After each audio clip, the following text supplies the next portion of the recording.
Traders point அன்பர்களுக்கு சிறப்பு வணக்கம். நம்ம டிஸ்க்ளைமர் எடுத்துக்கிறோம். நம்ம வந்து செபி ரிஜிஸ்டர் அட்வைஸரோ ஆர்ஐஓ கிடையாது. இங்கே பேசக்கூடியது எல்லாமே தகவலாக மாத்திரமே பார்க்கப்படணும். இது யாருக்கும் முதலீடு சம்பந்தமாகவோ பங்குகளை வாங்கவோ விற்கவோ இல்லை எந்த முறையிலையும் வர்த்தக முறையிலையும் இது ஆலோசனை கிடையாது. எல்லா தொழிலையும் ரிஸ்க் இருக்கும். ரிஸ்க்கை புரிஞ்சுட்டு எச்சரிக்கையோட தொழில் செய்யும்போது எல்லாமே நல்லாயிருக்கும். நம்மளை ஆதரிக்கிற அனைத்து நல்ல உள்ளங்களுக்கும் நன்றி. வாழ்க வளமுடன். நண்பர்களே, நிஃப்டி வந்து இப்படி மேலே ஏறிக்கிட்டே இருக்கு. இது ஃபர்தராக என்ன நடக்க போகுது அப்படின்னு நம்ம வந்து ஒரு யூகிக்கிறதுக்கான ஒரு முயற்சி தான். இங்கே நான் யூகம் தான் சொல்கிறேனே தவிர்த்து எக்ஸாக்டாக அப்படின்னு நான் சொல்லலை. ஸோ இப்போ இது ஒரு யூகம்தான். நமக்கு என்ன வேல்யூ வந்தாலும் அது ஒரு யூகம்தான். இது யாருக்கும் அந்த டார்கெட் பண்ணி அந்த நிஃப்டி 50யில் ட்ரேட் பண்ணுறவங்களுக்கு, நிஃப்டி அந்த இது ட்ரேட் பண்ணுறவங்களுக்கோ இதுக்கோ எந்த சஜஷனும் கிடையாது. இது வந்து நம்ம ஒரு யூகிக்கிறது தான்.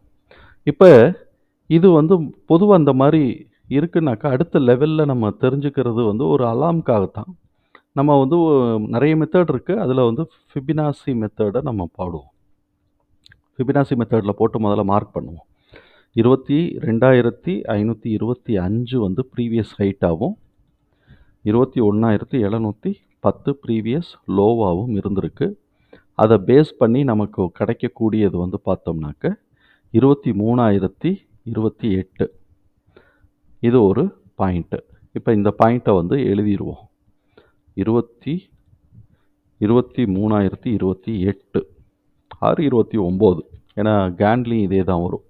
23,000 ஆறு 23,029 அப்படின்னு நம்ம மார்க் பண்ணிடுவோம்.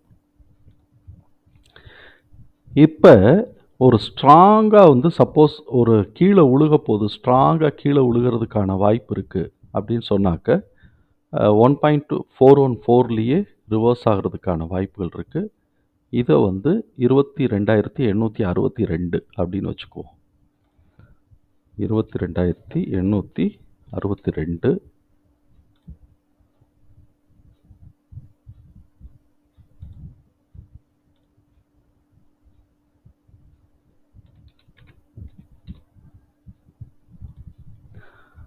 இது ஒரு ஸ்ட்ராங்காக இருக்குது. இப்போ இதையும் நம்ம வந்து எழுதிடுவோம். 22,862 அப்படிங்கிறதையும் நம்ம எழுதிடுவோம்.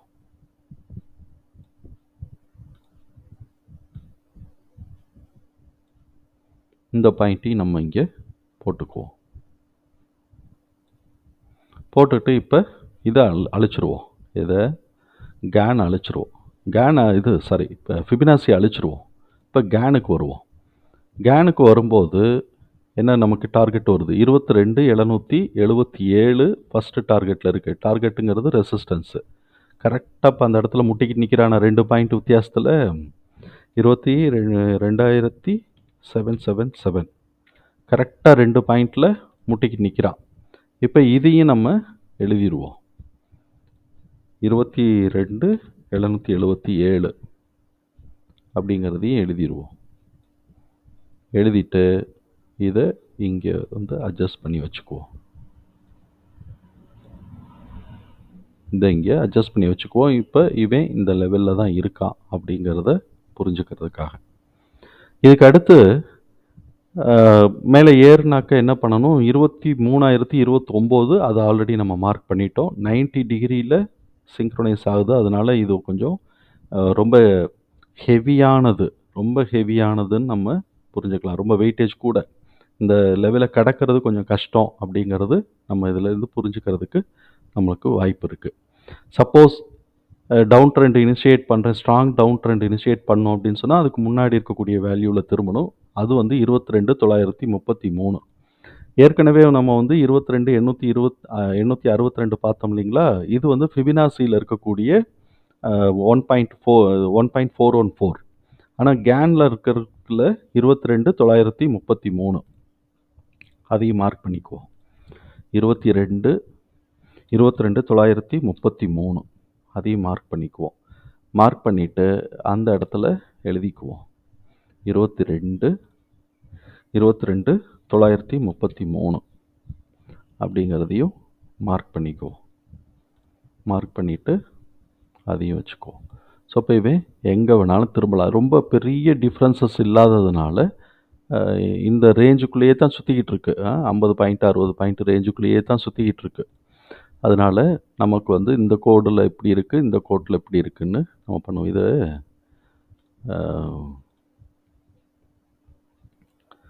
இதை வந்து பிளாக் கலரில் போட்டுக்குவோம். அவுட்லைனே நமக்கு வேண்டாம்.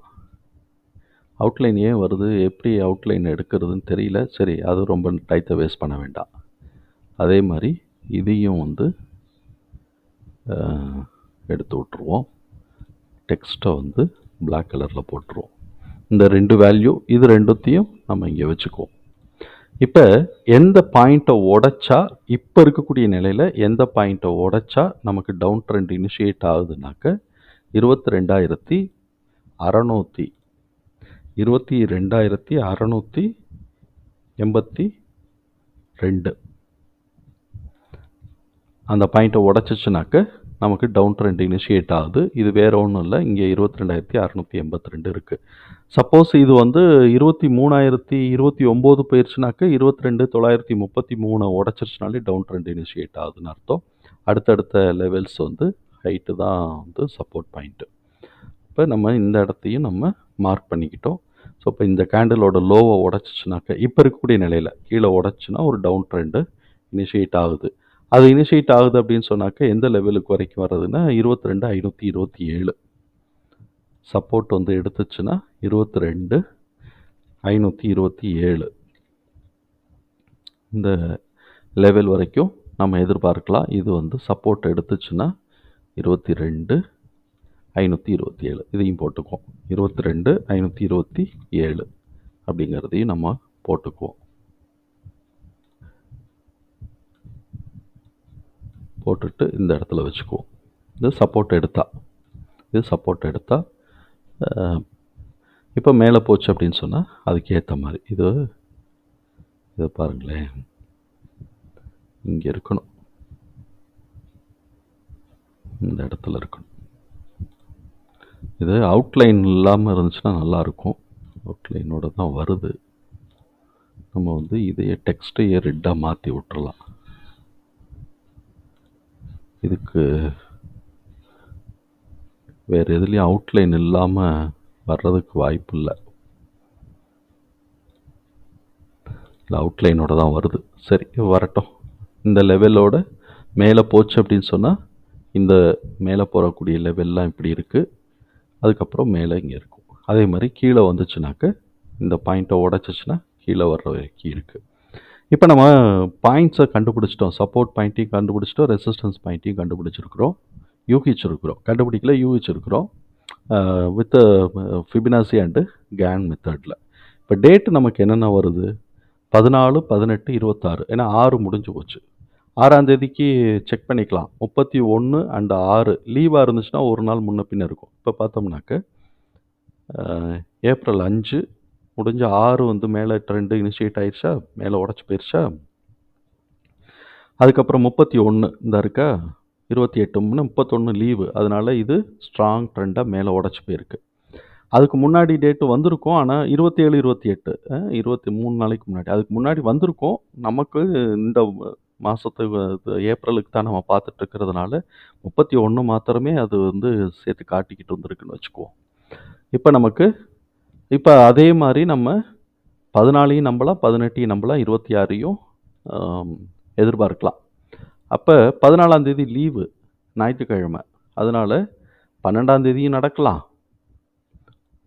அப்படி இல்லை அப்படின்னு சொன்னால் இது வந்து 2 பாயிண்ட்லேருந்து 1 பாயிண்ட்டாக மாற்றுவோம். 12ஆம் தேதி நடக்கலாம். அப்படி இல்லைன்னா 15, 16லேயும் நடக்கலாம். ஒரு நாள் முன்ன பின்ன 16. அதுக்கு அடுத்தது 18 வியாழக்கிழமை. இதுக்கு அடுத்த பாயிண்ட்டு வந்து 26 ஏப்ரல் ஃப்ரைடே. அதுக்கு அடுத்தது நமக்கு கிடைக்கக்கூடியது மே மாதம் 8ஆம் தேதி தான். இந்த மே 8ங்கிறதுக்கு வந்து நம்ம கடைசி இதில் நம்ம பண்ணிக்கலாம். காரணம் என்னன்னாக்க இந்த மந்த் முடியும் போது தான் மே 8 எந்த அளவுக்கு ஸ்ட்ராங்காக இருக்குது அப்படின்னு தெரியுது. அப்போ இந்த 4 நாள் குரூஷியலாக இருக்குது. எப்போலேருந்து, வெள்ளிக்கிழமையிலேருந்து வியாழக்கிழமை வரைக்கும் இருக்கக்கூடிய இந்த 4 நாள் குருஷியில இருக்குது. இந்த 4 நாளைக்குள்ளே எங்கே போயிட்டு எங்கே திரும்புகிறான் அப்படிங்கிறது நமக்கு தெரியாது. இப்போ டேட்டையும் நம்ம மார்க் பண்ணிட்டோம். அதே மாதிரி மேலே வந்து ஹைட்டு மேலே போனால் எப்படி இருக்கும், கீழே வந்தால் எப்படி இருக்கும் அப்படின்னும் மார்க் பண்ணிட்டுருக்கோம்.